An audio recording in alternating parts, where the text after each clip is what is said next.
The striped states reflect where abortion is legal right now as current pending lawsuits are underway. Again, once Michigan's constitution changes, it will be fully legal there. Joining us again now after the results are in, our EWTN News In-Depth reporter Teresa Tomeo, who has been following the Michigan race very closely, and Catherine Hadro, the Director of Media Relations for California's No on Prop 1 campaign and former host of Pro-Life Weekly. Both of you have been giving us great insight leading up to the midterms. Thank you so much for coming back to talk to us now that the results are in. Teresa, let's start with Michigan. You're joining us from a retreat in Italy. I guess you had to leave the country. You saw a lot of pro-life support to vote against Prop 3 in Michigan. Some of the unseen gatherings. You've never seen pro-life support like this. Many have said it's the most united Michigan pro-lifers have ever been. The results today after the election showed at least 57% in favor of Prop 3. How surprising was this loss? I don't know if it was all that surprising, and thanks for the opportunity. And I am leading a retreat with my husband of about 40 pilgrims from across the country, many of whom are EWTN listeners and followers. I think what was surprising was the amount of people that came forward in terms of how we were outspent. We were outspent by 2 to 1. And there was something like $17 million, Montse, that was brought in from out of state, mainly from sources in New York and California. We know that Soros gave something like $4 million. Bloomberg also gave money. And then there were a number of other sources that brought in $17 million, for example, at one point, just 5 people donating on the left, Planned Parenthood supporters, to get this passed. I think we couldn't have done more, as I said when I was on with you recently. The Catholic community, the ecumenical community, the faith community in general, and even people who were pro-choice and against this matter came together and fought like heaven, actually, as we said in one of our prayer campaigns. Yes. But again, we were outspent. And the other important point that we have to remember, in 1998, and I covered this as a secular journalist, and we had an assisted suicide measure before us, the media were a lot more balanced. They certainly weren't unbiased, but they were more balanced. And so we had decent coverage. I wouldn't say great coverage, but decent coverage in terms of reporters that were willing to show us both sides of the story.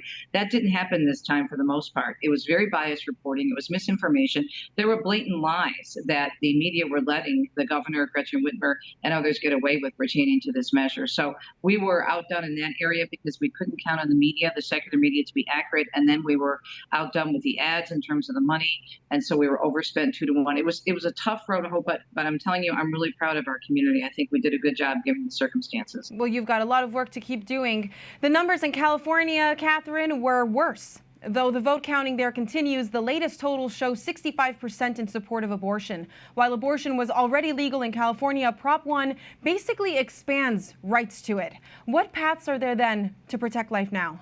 Well, first off, I'll just say we are very disappointed with these results because we don't think this reflects the views of Californians. We know that more than 80% of Californians reject late-term abortion. And to be clear, that is precisely what Proposition 1 would allow. We've seen Proposition 1 politicians and, frankly, a lot of their allies in the media really mischaracterize what's at stake with this ballot, which is very unfortunate.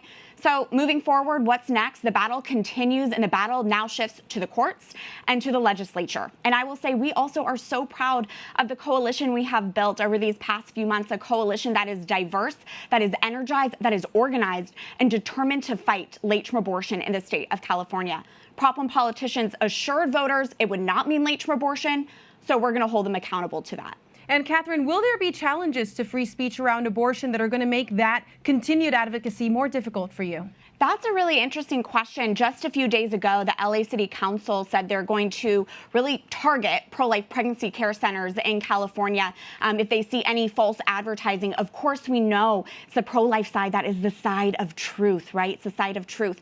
So that is something that we're already seeing those conversations pop up in local city councils throughout the state of California. As you know, a few years ago, the Supreme Court sided with California pregnancy centers, saying they cannot be forced to advertise for abortion.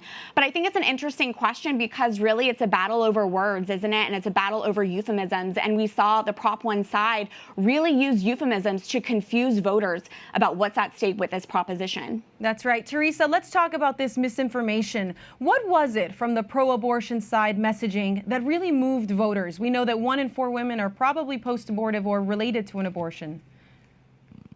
Well, I think it was fear, and we all know in the secular media that there's a reason they have the saying, "If it bleeds, it leads," because fear sells. Fear gets people's attention. We saw this throughout COVID, as a matter of fact. And so I think there was a lot of misinformation and blatant lies. The big one was, for example, that women who had miscarriages or ectopic pregnancies would not get medical service and medical help at local hospitals or emergency care centers if that were their situations or medical situations. So that was a complete lie. And they also actually said that parental consent, those parental rights would not be removed. And we know because of what the amendment said in terms of the amendment saying that any law that would prohibit the measure from going into effect would be wiped out. I'm paraphrasing a little bit. But so they just basically turned everything upside down and literally lied repeatedly.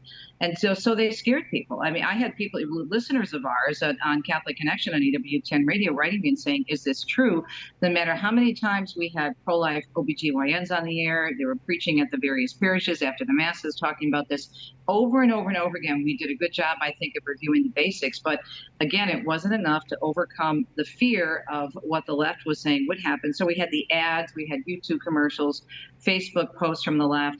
You had, what was it, millions of dollars that was poured in. Then you had the biased media repeating the lies that were in those ads. So it was a real tough situation for us. But again, I think it was fear. It was number one, it was fear. People were afraid of what would happen. Well, we know people are scared, and Catherine in particular, women. What happens now for mothers with crisis pregnancies? Does the church need to step up its efforts? Will the state be stepping up its efforts? The state has shown no interest in actually supporting mothers and families in need. Again, churches and pro-life pregnancy care centers are on the front lines of this battle, and I encourage everyone to support their local pregnancy centers. That's where the battle will continue. Well, we're grateful that you all came and gave us this analysis, and we hope that you'll come back and tell us how things are going in post-Dobbs pro-abortion centers that you're in. Thank you so much. Thank you. Thank you.